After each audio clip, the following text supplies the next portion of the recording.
गुंदनी रियासत हरियाणा के कस्बा गोबंदपुरा के अछूत रंबू के यहाँ पैदा हुई। उसी तरह जैसे गरीबों के बच्चे खामोशी से पैदा हो जाते हैं। रात गए जब रंबू चर्च के नशे में धुत देवरी में पड़ा था और रसीली के दर्द उठा। घर में और कोई नहीं था और शदीद तकलीफ के आलम में उसने रंबू को झंझोड़ कर उठाने की कोशिश की, लेकिन रंबू तो उस वक्त अंदर सभा में बैठा दम लगा रहा था। वो आंखें बंद किए मुस्कुराने के सिवा और कुछ ना कर सका। अगर तुम ये काम बखूबी कर लोगे परमेश्वरी, तो उसके बाद लेकिन पहले से कुछ कहना बेकार है। मैं पूछूंगा भी नहीं महारानी जी, मुझे तो सब कुछ मिल जाएगा। मेरी बरसों पुरानी आरजू पूरी हो जाएगी। तब फिर प्रोग्राम के मुताबिक। आप चिंता न करें महारानी, सब ठीक हो जाएगा। बिल्कुल ऐसा ही होगा जैसा आप चाहती हैं, परमेश्वरी ने कहा और राजकमल मुस्कुराने लगी। बस जाओ परमेश्वरी, तैयारियां करो, अजय चंद जी तुम्हारे साथ होंगे। परमेश्वरी ने उठकर हाथ जोड़े और बाहर निकल गया। जय तिलक को एक पल चैन नहीं था। वो बिस्तर पर करवटें बदल रहा था। उसे सबसे ज्यादा गुस्सा आंसू चंद पर आ रहा था। पिताजी सारा खेल बिगाड़ने के जिम्मेदार हैं। बहुत चालाक राजा समझते थे अपने आप को। अगर राजकमल से टक्कर ना लेते तो आज ये दिन ना देखना पड़ता। इज्जत दो कौड़ी की हो गई थी। माँ कैद में थी और रही सही इज्जत भी छिन जाने की उम्मीद पूरी थी। राजकमल खतरनाक जोड़ तोड़ वाली औरत है। बिल आखिर देखना, वह हरियाणा के लिए ऐसा चक्कर चलाएगी कि हरियाणा भी हाथ से निकल जाएगा। और अब तो वो उसके साथ ताआवन पर भी आमादा नहीं है। लेकिन देखा जाएगा, वो तो ठीक रास्ते पर है। पिताजी के कहने पर मैंने उसके साथ बहुत बुरी की थी। मैंने तो उसे मार ही दिया था, लेकिन वो खुद चालाक थी। वो ना सिर्फ कैद से निकल गई, बल्कि उसने दीवार का भी कितनी आसानी से हथिया लिया था। लेकिन वो कैद से निकल ही क्यों गई? फांसी पर चढ़ा दूंगा सारे पहरेदारों को। ना गफलत से काम लेते और ना। लेकिन क्या राजकमल उसी काबिल थी? ये तो गलत था। वो खुद ही तो जय तिलक से प्रेम करती थी। एक ऐसी औरत जो प्रेम की वजह से अपनी हुकूमत अपने प्रेमी के हवाले कर दे। अगर उसके साथ ये सलूक हो तो फिर उससे भी तो हक है। लेकिन उसने पिताजी को कत्ल करने की कोशिश की थी। लेकिन क्या करती? पिताजी उसके खिलाफ सोच रहे थे और उसे अपने बचाव करना तो आना ही चाहिए था। और जिसका उसे खतरा होगा उसकी पताल नाकामी हो गई और पिताजी ने उसे मेरे मन से उतार दिया। और बिल आखिर वो मौत के मुंह तक पहुंच गई थी और उसमें पूरी खता उसकी भी नहीं है। लेकिन अब क्या हो, अब तो खेल बिगड़ गया है। इस बिगड़े हुए खेल को कैसे बनाया जाए? राजकमल तो उससे ज़रा भी मुतासर नहीं हुई थी। उसने जितनी बातें की थी उनमें से एक भी तो गलत ना थी। और अब मैं उसे कैसे समझाऊं, कैसे उसके दिल से कपट निकालूं? जय तिलक करवटें बदलता रहा। नींद आंखों से कोसों दूर थी। किसी करवट चैन नहीं मिल रहा था। उठकर बैठ गया। तब उसे दरवाजे पर कदमों की आहट सुनाई दी और वो चौंक पड़ा। दरवाज़ा अंदर से बंद नहीं था। उसकी निगाहें दरवाजे पर जम गईं। तब वो दरवाज़ा आहिस्ता से खुला और राजकमल की शक्ल नजर आई। जय तिलक उछल पड़ा था। सो गए जय? राजकमल भारी आवाज़ में बोली। नींद अब भाग में कहाँ है? जय तिलक ने ठंडी सांस भरी। क्यों? भाग की बातें हैं, इंसान क्या बताए। क्या दुख है तुम्हें? पूछ रही हो, जानती नहीं? जय तिलक ने शिकायती अंदाज में कहा। कोई तो है जय जो तुमसे तुम्हारा दुख पूछ रहा है। और मुझ अभागन से भी उस समय किसी ने कुछ नहीं पूछा था जब तुमने मुझे कैद खाने में डाल दिया था। मुझे माफ़ कर दो राजकमल, मुझे माफ़ कर दो। मैं इस मट्टी से नहीं बनी जय जो माफ़ कर देती है। तब भगवान के लिए मुझे अपने हाथों से कत्ल कर दो। तुम्हारी इच्छा ज़रूर पूरी कर देती, लेकिन तुम पर किसी दूसरे का ज़्यादा वचन है, किसी दूसरे का ज़्यादा हक है। राजकमल ने बेरहमी से जवाब दिया। मैं नहीं समझा। तुम किसी दूसरे के अपराधी हो। मैं सचमुच तुम्हें जान से मार देती। तुम्हारे साथ यही सलूक होना चाहिए था। लेकिन कोई और भी है जिसे तुमने मुझसे ज़्यादा तकलीफ पहुंचाई है। तुम्हें कत्ल करने का पहला हक उसका है और मैं किसी की हक तलफी पसंद नहीं करती। वो कौन है राजकमल? जय तिलक ने हैरानी से पूछा। देखना चाहते हो? राजकमल मुस्कुराई। हाँ, वो कौन है? आ जाओ, राजकमल ने बाहर की तरफ रुख करके कहा और कोई अंदर दाखिल हो गया। जे तिलक उसे पहचानने की कोशिश करने लगा, लेकिन ये तो वो खुद ही था और उसका अक्स। तब उसे परमेश्वरी याद आ गया, उसका चचेरा भाई, उसका दुश्मन, उसका हमेशा का बैरी। और वो, अच्छा परमेश्वरी तुम? हाँ जे तिलक, क्या तुम समझते हो कि काठ हंडिया हमेशा चढ़ी रहेगी? परमेश्वरी ने जहरीले लहजे में कहा। क्या बकवास करते हो परमेश्वरी? क्या तुम समझते हो कि तुम हमेशा धांधली करते रहोगे? क्या तुम्हारा भगवान हमारी कभी न सुनेगा? तुम क्या कहना चाहते हो? कहना नहीं, करना चाहता हूँ जे तिलक महाराज। अब कहने का नहीं, करने का समय है। क्या करना चाहते हो? वही जो महान महारानी कह चुकी है। ओहो, तो तुमने अपने इंतकाम के लिए इस नागन का सहारा लिया है। एक नाग को मारने के लिए उससे ज्यादा ताकतवर नाग का सहारा लिया है। राजकमल अगर नागन है तो यही सही, मगर तुम सदा के नाग हो। तेरा दिमाग फिर गया है परमेश्वरी, तू मेरे कटम का आदमी है। जरूर हूँ, लेकिन तुम्हारा बाप मेरे बाप का कातिल है। मैं बदला लेना चाहता हूँ। ये हमारा आपस का मामला है। जे तुम ताकत से दबाते रहे, आज मैं तुमसे ज्यादा ताकतवर हूँ, परमेश्वरी ने कहा। क्यों? क्या राजकमल का मंजूर नजर हो? नहीं, उसका एहसान मंद हूँ। तो राजकमल, ये तुम्हारी नई चाल है। तुम्हारा ख्याल ठीक है जे, राजकमल ने सुकून से कहा, लेकिन ये मुझे कत्ल नहीं कर सकेगा। कौन रोकेगा इसे? राजकमल ने कहा। मैं, जे तिलक ने फुर्ती से अपना हथियार उठाने चाहे, लेकिन उसके होते तो मिलते और उन्हें तो पहले ही गायब कर दिया गया था। और दूसरी तरफ परमेश्वरी ने खंजर निकाल लिया था। जे तिलक सीधा खड़ा हो गया। वो गहरी निगाहों से परमेश्वरी को घूर रहा था। परमेश्वरी, वो संजीदगी से बोला। क्या बात है जे? परमेश्वरी ने जहरीले लहजे में कहा। तू राजपूत है, इसमें शक है तुझे? नहीं, लेकिन राजपूत कभी किसी नैते से नहीं लड़ते। तू खुद को गाली दे रहा है जे। क्या मतलब? भूल गया कि तू और तेरा बाप हमेशा मुझे नहता रखकर मारता रहा है। आज हथियार मेरे हाथ में है और तू नहता है। एक खंजर मुझे भी दे दे परमेश्वरी, उसके बाद फैसला हो जाएगा। मैं पागल नहीं हूँ जे, ना मैं इतना बहादुर हूँ। मैं मौका से फ़ायदा उठाना पसंद करता हूँ, लेकिन ये बुज़दिली है। वही सही, परमेश्वरी ने आहिस्ता आहिस्ता उसकी तरफ बढ़ते हुए कहा। राजकमल ने कहका लगाया था।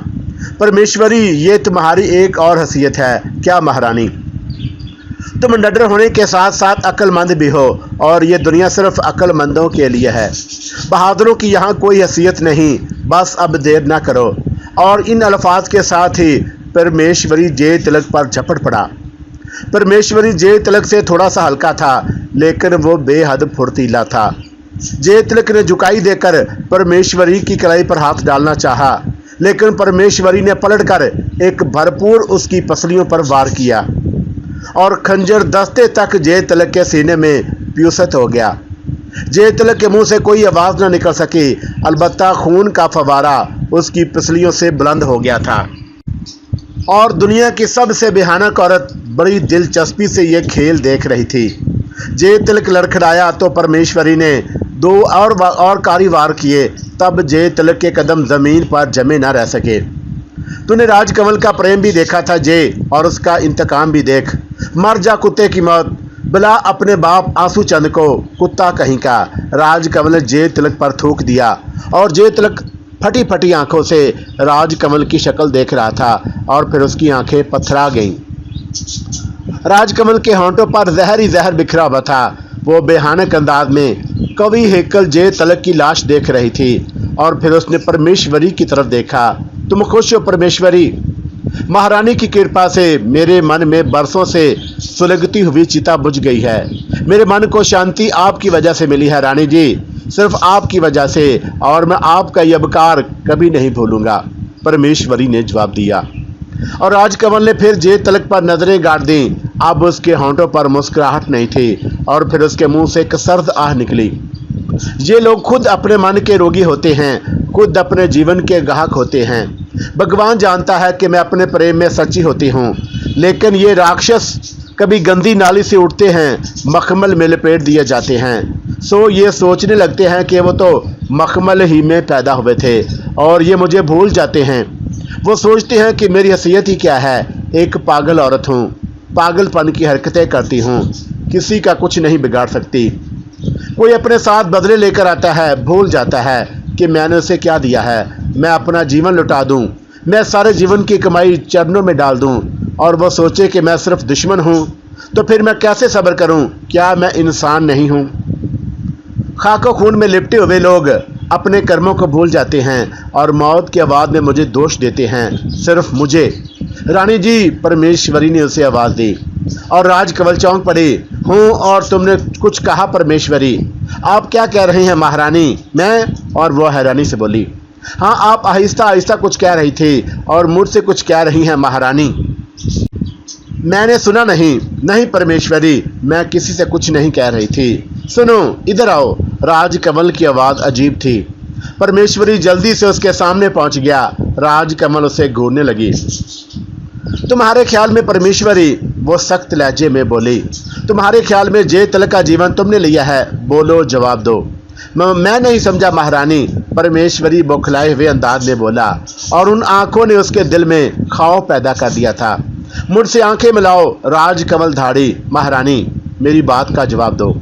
लेकिन आपकी आज्ञा से, परमेश्वरी ने कहा। हाँ, जे तिल के कातिल तुम नहीं हो परमेश्वरी, उसकी असल कातिल मैं हूँ। लेकिन मेरे कातिल बहुत से हैं। सुनो परमेश्वरी, मैं तुमसे कुछ ना छुपाऊंगी। मैंने उससे प्रेम किया, लेकिन उसने मेरे प्रेम का अपमान किया और मुंह की खाई। परमेश्वरी, मेरे बारे में याद रखना, मैं बारिश में बरसने वाली बहर बूटी हूँ और उसकी तरह नरम, उसी की तरह नरम और उसी की तरह बेजरर, और मैं जिसे मन चाहती हूँ मन से उस पर अपना सब कुछ वार देती हूँ। लेकिन जब मेरा प्रेमी मुझे एक बेकार चीज़ समझता है तो उस बहर बूटी के पंजे खुलते हैं और उनमें तेज धार खंजर होते हैं और बिल आकर रास्ते से भटका हुआ जीवन खो बैठता है। याद रखोगे परमेश्वरी? याद रखूंगा महारानी, परमेश्वरी ने फंसी फंसी आवाज में कहा, और उसे सचमुच राजकमल एक बहर बूटी नजर आ रही थी जिसके बदन में चारों तरफ खंजर लगे हुए थे। खौफनाक औरत। बस अब जाओ परमेश्वरी, आराम करो, अभी तुम्हें सख्त काम करना है। इस लाश का क्या होगा महारानी?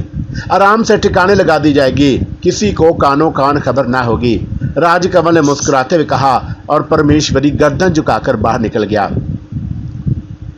अजय चंद प्यार भरी निगाहों से राजकमल को देख रहा था और राजकमल के होंठों पर मुस्कुराहट थी। वो किसी सोच में डूबी हुई थी। क्या चिंता है महारानी? बिल आकर अजय चंद ने पूछा। कोई खास बात नहीं अजय चंद, फिर भी मैं एक और बात सोच रही हूँ अजय चंद। मुझे ना बताएंगी महारानी? बताने में कोई हर्ज नहीं है। तो फिर बताइए महारानी। मैं परमेश्वरी के बारे में सोच रही थी। क्या? और ये तो बहुत बड़ा सुरंगिया निकला। हाँ महारानी, और उसने जे तल का पाठ जिस तरह अदा किया है वो उससे किसी भी तरह कम नहीं। हालांकि वह बदन में जे तल से कुछ हल्का है, मगर उसके साथ आने वालों को रत्ती बराबर शुबा हुआ हो। परमेश्वरी बहुत होशियार है, लेकिन अभी उससे एक खास काम है। क्या हो महारानी? आंसू चंद। मुझे विश्वास है महारानी कि वह ये काम आराम से कर लेगा। सो चंद बहुत खर्राट है और हथियारे को जीवन भी कितना मिलेगा। कितना भी मिले, खतरा तो है, परमेश्वरी उनसे निमट लेगा। सोच रहे हैं अजय चंद कि आंसू चंद को सोचने का मौका ही ना मिले और वो खुशी उसे दे दी जाए कि वह दूसरी बातों पर गौर ही ना करे। मैं नहीं समझा महारानी। हम सोच रहे हैं कि उन लोगों के साथ सिरला देवी और उसके कट्टम के लोगों को मार दिया जाए।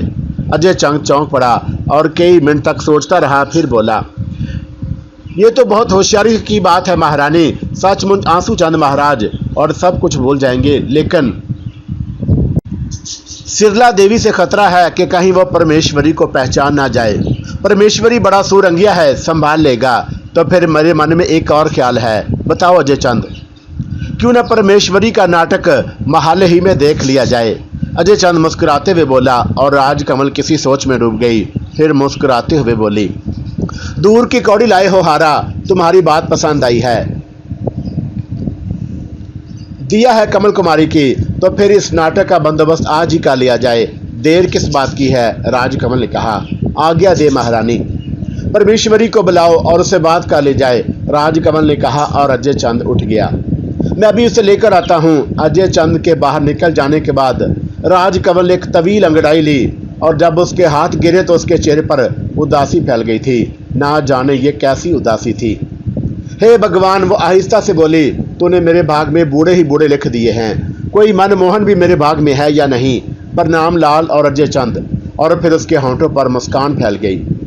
एक तस्वीर उसकी आंखों में उभर आई थी, और एक तस्वीर जो खून में रंगी हुई थी लेकिन जो जिंदा थी, और वो खुद ब खुद हंस पड़ी।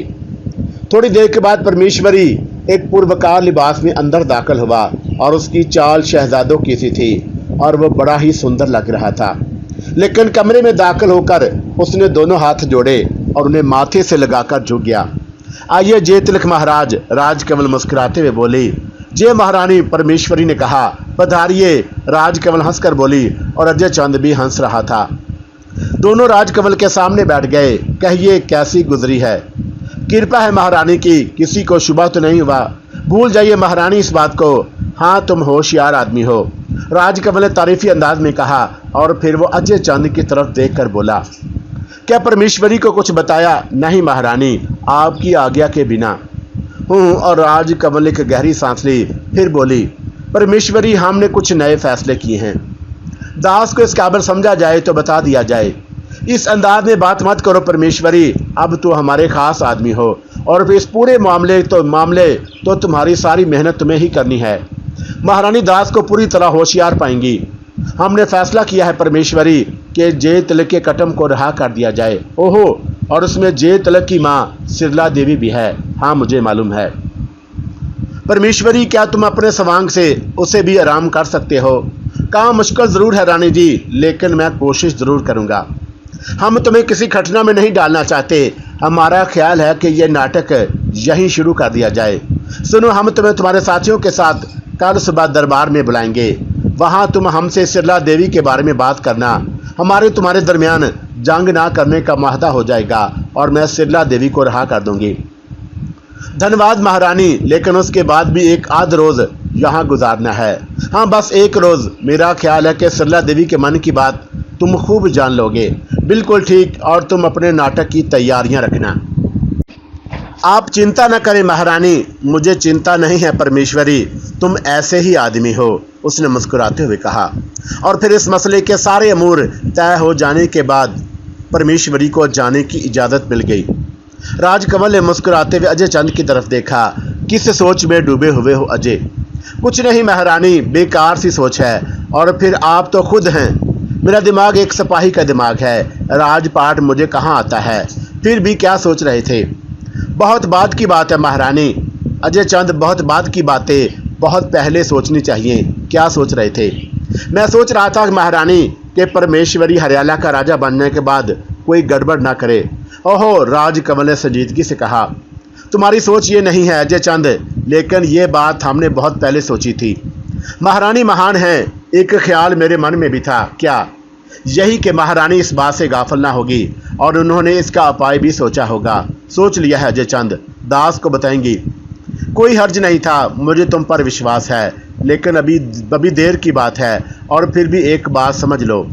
राजकमल मुस्कुराई, और एक खून और ओहो, और अजय चंद का चेहरा खिल उठा, जिसका मतलब था कि उसके मन में सिर्फ यही खटका नहीं था, परमेश्वरी के बाद में गड़बड़ ना करे, और वो परमेश्वरी के बारे में राजकमल का मन भी टटोलना चाहता था। द्वारका की महारानी राजकमल संगासन पर रौनक अफरोज थी। दरबार लगा हुआ था, बहुत से मामला सामने आ चुके थे, और उनके बारे में महारानी फैसले दे चुकी थी। राजकमल की यहाँ भी वही पॉलिसी रही थी कि वो अवाम को हमेशा अपनी मुट्ठी में रखना चाहती थी। ज़ैरक थी, जानती थी कि गरीब का सबसे बड़ा मसला रोटी कपड़ा है, और उसका तन ढांप दो, पेट भर दो, और हमेशा वो गुलाम रहेगा। चुनाचा उस पर वो अमल करती थी।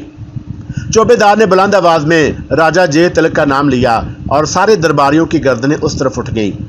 उनमें बहुत से लोग ऐसे भी थे जो द्वारका के राजकुमार जय तिलक के पुराने नमकवार थे, और उनकी गर्दनें झुक गईं।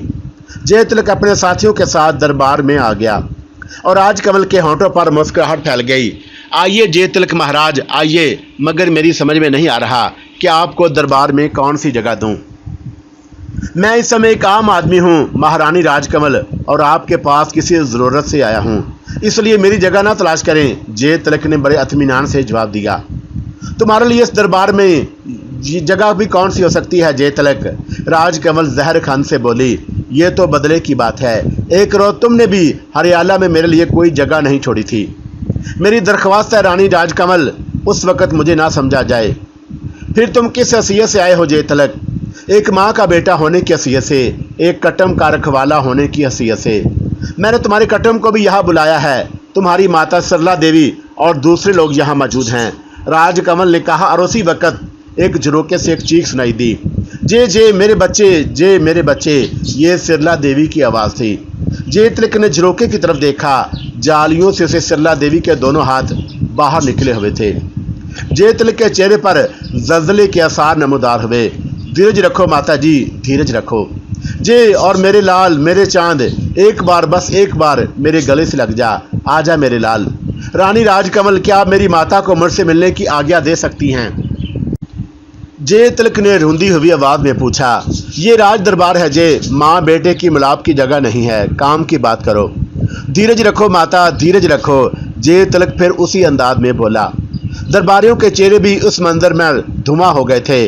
तब राजकमल की आवाज उभरी, दरबारियों, मैं तुम्हारे चेहरों पर दुख के आसार देख रही हूँ, लेकिन इस वक्त मैं एक आम औरत नहीं हूँ। अगर मैं आम औरत होती तो सिरला देवी को उनके बेटे से मिला देती, लेकिन राजगद्दी में दिल की बातें नहीं मानी जाती, इसलिए मुझे क्षमा कर देना। और फिर वो जय तिलक से मुखातब होकर सख्त लहजे में बोली, राजा जय तिलक, क्या चाहते हो? क्यों आए हो? महारानी, मुझे मेरी माता वापस दे दी जाए। वो कैदी हैं और मैं उसके बदले हर कीमत देने को तैयार हूँ। एक दिन मैं भी तुम्हारी कैद में थी जय तिलक, और क्या तुमने मुझे आज़ादी दी थी? तुम मुझे कैद करती तो ठीक था, लेकिन वो बूढ़ी माँ। जंग बहुत से तरीक़ों से जीते जाती है और मैं उसके बदले तुमसे कुछ मांगूंगी, दोगे? सब कुछ दे दूंगा महारानी, मांगो। तो सुनो जय तिलक, मैं तुम्हारी माता को सिर्फ उसी वक्त छोड़ने को तैयार हूँ, बहुत आसान शर्त पर, जिनका तुम तसव्वुर भी नहीं कर सकते। और सुनो जे, ये शर्तें राजपाट के लिए हैं। एक औरत होने की हैसियत से मैंने दिल से सारी भावना निकाल कर तुम्हारे साथ नरमी की है। मुझे बताओ महारानी। मेरे दरबार के सामने तुम्हें वचन देना होगा कि द्वारका पर कभी हमला ना करोगे। मैं वचन देता हूँ महारानी, मैं द्वारका पर हमला नहीं करूँगा, और उसके अलावा मैं चंद्रानगर का सारा इलाका तलब करती हूँ, और वो उस नुकसान का बदला है जो मुझे हुआ है। मैं इसके बारे में अपने पिता आंसू चंद से बात करूँगा। बेकार बातें मत करो जय तिलक, तुम राजा हो, हर चीज़ पर तुम्हारा पूरा अधिकार है। लेकिन पिताजी, महाराज आंसू चंद अब बूढ़े हो चुके हैं, उनकी बात मत करो। अब तुम राजा हो, बोलो, अपनी माता के बदले चंद्रानगर का इलाका दोगे? ठीक है, मुझे मंजूर है राजकमल। तब फिर एक मुआहदा तैयार हो जाएगा। उस पर दस्तखत करने के बाद तुम्हें वचन दिया जाता है कि तुम्हारी माता को तुम्हारे हवाले कर दिया जाएगा। मैं अभी दस्तखत कर दूंगा महारानी, मुझे मेरी माता से मिलने दिया जाए। बात तय हो गई है महारानी, मेरे ख्याल से इसमें कोई हर्ज नहीं है। अजय चंद ने सिफारिश की। ठीक है हाड़ा, मुझे एतराज़ नहीं, राजकमल ने कहा, और हाड़ा के इशारे पर सिरला देवी को दरबार में लाया गया, और उसके बाद बड़े रिक्कत अमीर अमानादर सामने आए। न जाने कहाँ से परमेश्वरी ने भी आंसू निकाल लिए थे, लेकिन सिरला देवी तो बिलक बिलक कर रो रही थी, और लोगों में राजकमल की आंखों में भी आंसू देखे। तब राजकमल ने बुलंद आवाज में कहा, सिरला देवी, आप अपने बेटे के साथ रह सकती हैं। जय तिलक मसूदा तैयार करके तुम्हारे पास पहुंचा दिया जाएगा। अपनी माता को अपने साथ ले जाओ। रानी राजकमल के इस एहसान का बदला उतारने की कोशिश करूंगा, जय तिलक ने कहा, और सारे कटम को रिहा कर दिया गया। राजकमल को खतरा था कि कोई परमेश्वरी के बारे में सवाल ना कर बैठे, लेकिन उसने नफसा नफसी के मनाजर भी देखे। किसी ने गरीब परमेश्वरी का नाम भी नहीं लिया था। चुनाचा ये ड्रामा बखैर खूबी तकमील पा गया, और राजकमल भी इतने मुतासर हो गई थी कि उसने दरबार बर्खास्त कर दिया। लेकिन रात के खाने पर राजकमल ने जय तिलक को दावत दी थी, दूसरे लोगों को तकलीफ नहीं दी थी। भोजन पर राजकमल के साथ सिर्फ अजय चंद था। जब जय तिलक पहुंचा तो राजकमल मुस्कुरा पड़ी। धन्यवाद महाराज, आपने तो कमाल ही कर दिया। सच है रानी जी, अब तो हमें भी धोखा होने लगा है, अजय चंद ने कहा। जल्दी बताओ क्या रही? कामयाबी ही कामयाबी महारानी, सारा दिन बुढ़िया मुझे सीने से लगाए बैठी रही है, और किसी को कोई शुबा नहीं है। ये तुम्हारी मेहनत है परमेश्वरी, और तुम तो बहुत ही काम के आदमी निकले। बस अब कल तुम रवाना हो जाओ और आखिरी काम भी अंजाम दे डालो, उसके बाद महारानी की आज्ञा का पालन होगा, परमेश्वरी ने कहा, और उस रात राजकमल ने बेशुमार कहके लगाए। वो बहुत खुश थी। आंसू चंद के दिन रात कांटों पर बसर हो रहे थे और उसके दिल की हालत अजीब थी। सच्ची बात तो ये थी कि अब महाराज कमल से डरने लगा था और उससे कबल वो बड़े बड़े सूरमाओं से नहीं डरा था। राजकमल के बारे में भी उसने इस अंदाजे से सोचा था कि बहरहाल वो एक औरत है। उसने बेशक ये जाल डाल दिया है तो क्या, और उसे रास्ते से हटा देना कोई बड़ी बात नहीं होगी। फिर जब राजकमल से वास्ता पड़ा तो उसने सोचा कि बिलाशुबा वो दुनिया की सबसे चालाक औरत है। अगर पूरन लाल उसका साथ ना देता तो मैं स्वर्गवास हो गया होता। तब उसने सोचा कि राजकमल को मारने के लिए होशियारी से काम लेना चाहिए और उसने बड़ी एहतियात से राजकमल को चित किया था। लेकिन उसका निकल जाना ही गजब हो गया। जहां उससे चूक हो गई थी, एक औरत के लिए उसने 100 पहरेदार बिठाना मुनासिब नहीं समझा था। हालांकि बिठाना चाहिए था। आखिरी बार उसने राजकमल को औरत समझकर गलती की थी और यही गलती सबसे भयानक थी। सारे काठ उसके हाथ से निकलते गए और यहाँ तक कि द्वारका छिन गया और अब तो वैसी सूरत आन पड़ी थी कि कलेजा को मुंह को आता था। वो जेतल को किसी कीमत पर राजकमल के पास नहीं जाने देना चाहता था। वो जानता था कि वो बहुत ही भयानक औरत है, कोई भी खौफनाक चाल चल सकती है और उसके लिए क्या है अगर वो जेतल को भी कैद कर ले। और फिर एक रात को आंसू चंद को एक बड़ा भयानक सपना नजर आया। वो सोते में चीख पड़ा था और उसने देखा था कि जे तिलक सेहन में होकर जख्मी खड़ा हुआ है और उसने बेमुश्किल तमाम खुद को रोका, वरना उसका दिल चाह रहा था कि वो खुद द्वारका पहुंच जाए। लेकिन राजपाट छोड़कर जाना किसी तरह ठीक नहीं था। उसके बाद उसके रातों की नींद हराम हो गई। अभी तक द्वारका से कोई इतला नहीं मिली थी। वो सख्त परेशान था और अब तो वो सोचने लगा था कि सारी गलती उसी की है। उसने अपने बेटे के लिए कांटे बोए। अगर राजकमल से उसका ब्याह रचा दिया जाता तो झगड़ा ही पैदा ना होता। मंगनी बहरहाल जे तिलक से प्रेम करती थी। बहरहाल आंसू चंद के ऊपर बहुत बड़ा बुरा वक्त पड़ा था और अब तो उसे कुछ सजाई भी नहीं दे रहा था और ना जाने राजपाट के काम कैसे चल रहे थे। और उस दिन को दोपहर को अगर उसे खुशखबरी न मिल पाती तो वह सब्र का दामन हाथ से छोड़े बैठा था। उसने तय कर लिया था कि किसी भी वक्त कायम मकाम बनाकर किसी को भी यहाँ से चला जाएगा। बेटा ही ना रहा तो राजधानी किस काम आएगी। अभी वो अपने महल में बैठा फैसला ही कर रहा था कि एक चौकीदार अंदर दाखिल हुआ। महाराज, महाराज। क्या है रे, क्या बात है, क्या खबर लाया है? आंसू चंद उसी तरह खड़ा हो गया। उसे यकीन हो गया था कि कोई खास बात है। महाराज, राजा तिलक आ गए, उनके साथ रानी जी भी हैं। हे भगवान! और आंसू चंद के हाथ पांव शल हो गए और वो खुशी से निडाल हो गया। तब उसने चौबेदार से कहा कि मुझे सहारा दे, मुझे ले चल। कहाँ है वो? अब वो आ रहे हैं महाराज। चौबेदार ने जल्दी से आंसू चंद को सहारा दिया और फिर उसे लिए हुए बाहर निकल आया। आंसू चंद का पहला कुंभा कत्ल हो चुका था। सिरला देवी अपने पति के चरणों में झुक गई और आंसू चंद धुंधलाई हुई आंखों से जे तिलक को देखा और फिर उसे भींच कर सीने से लगा लिया। लेकिन परमेश्वरी के सीने में नफरत की आग सुलग रही थी। ये शख्स उसके बाप का कातिल था। ये उसका चचा था जिसने पूरी जिंदगी उससे नफरत की थी, उसे कुत्तों की तरह परवरिश किया था और आज भी वह उसे कितना भूला हुआ था। सारा कटम मौजूद था, परमेश्वरी नहीं था। लेकिन उसे किसी ने ना लाने के बारे में ना सोचा था, ना किसी ने उसका नाम लिया था। ऐसे लोग किस काबिल हैं? परमेश्वरी ने नफरत से सोचा और उसके सीने का जख्म भड़क उठा। आंसू चंद ने बुरी तरह से भींच लिया था। तूने मुझे मार दिया जे तिलक, तूने मुझे मार दिया। अभी कहाँ? परमेश्वरी ने मुस्कुराते हुए कहा। अभी तो समय का इंतजार करो महाराज आंसू चंद, उसने दिल ही दिल में कहा, लेकिन दिल की आवाज़ उसके कानों तक नहीं पहुंचती। आंसू चंद जब सबको लेकर अंदर चला गया तो खुशी से उसकी बुरी हालत हो गई थी। सिरला देवी भी आंसू बहा रही थी। बहरहाल पोत और पति से आ मिली थी, यही बहुत था। उन बेचारों का क्या मालूम था कि नागन के उन सब के लिए कौन सा जहर भेजा है।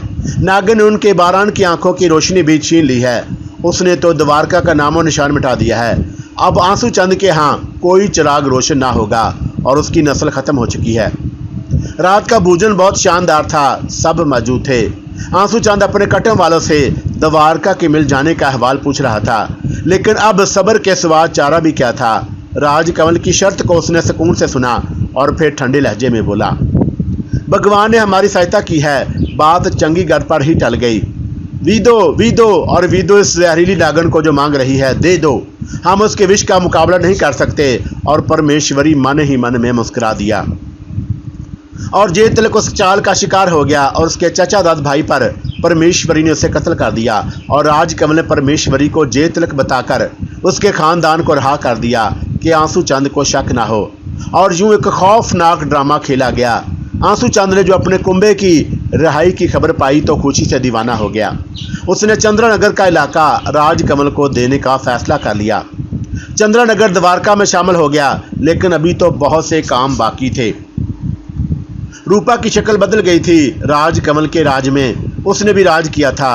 लोग उससे खौफ खाते थे, जानते थे कि राजकमल रूपा को कितना चाहती है, इसलिए सब रूपा की इज्जत करते थे। इन हालात में रूपा के दिमाग कितने भी ऊंचे हो जाते कम थे, लेकिन हालात बदलते देर नहीं लगती।